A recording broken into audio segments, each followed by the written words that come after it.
Thank you, Aditya. Thank you, Srinivas Garu, for inviting us. Thank you, Ando-san, for joining us.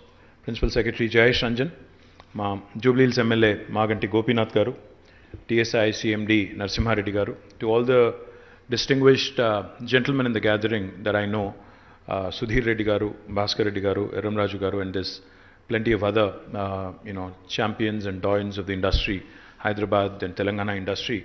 My compliments to all of you and also to my friends from the media. This is indeed an excellent occasion to celebrate, and that's the reason why we wanted to make it happen sooner, Srinivas Garu, because the world at large and especially post-pandemic, all of us need more and more infusion of positive news and good news. So Daifuku coming to Telangana and setting up a brand new factory with 450 crores of investment, providing employment to 800 people, 800 plus people, was indeed something that we wanted to celebrate. So my compliments to you, the entire team of Daifuku, on choosing.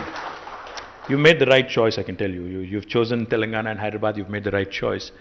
But just a couple of things. The Srinivas Garu seems to be a huge champion of the manufacturing piece, manufacturing ecosystem. I think there's plenty of industrialists in the audience who also are champions of manufacturing ecosystem.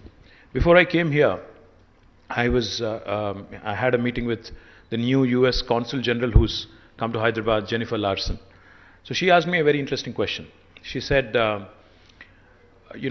what do you think about manufacturing? What do you think about services? What do you think about the primary sector?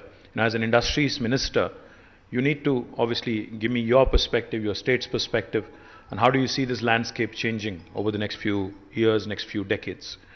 So one of the things I told her, whoever I meet, wherever I meet, whichever industrialist, whichever potential investor that I meet, they have a renewed enthusiasm towards setting up a manufacturing base in India. Especially post the pandemic, post-COVID, where the world has realized that there is too much dependence on China for everything, for bulk drugs, for medical supplies, for everything literally. And when the supply chain was disrupted, I think every single industrialist, be it small, micro, medium or large, was affected in one way or another. So the world has started really thinking about this excessive reliance and excessive dependence on China. You talk to the biggest of the biggest players, the Fortune 500 companies or even the smallest of players, they all tell me the same thing. They all tell you that there has to be a China plus one strategy. You can manufacture in China for China, but for the rest of the world needs, we need to start looking at other bases.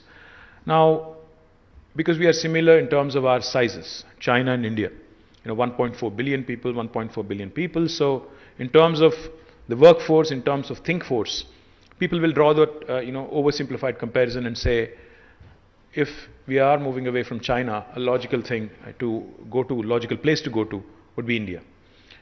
But when a lot of overseas investors, be it Japanese or Americans or Europeans, they ask me, if China is able to do a few things in a certain way, why can't India do it? I only tell them one thing.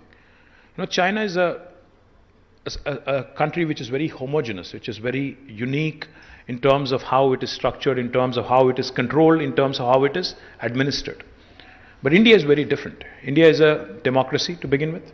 India is not one, but there are 28 different Indias, if you ask me, because of the federal structure we have. Each state is so uniquely empowered. The makers of our constitution had envisioned India as a union of states. So therefore, each state, and especially the gateway that you choose to enter India through, will determine your impression of India, will determine how easy you find doing business in India. That's the general thought I leave with any of my potential investor. Having said that, when I travel and when I visit, countries like the US, Japan, and other large economies, I was never more impressed than I was with in Japan.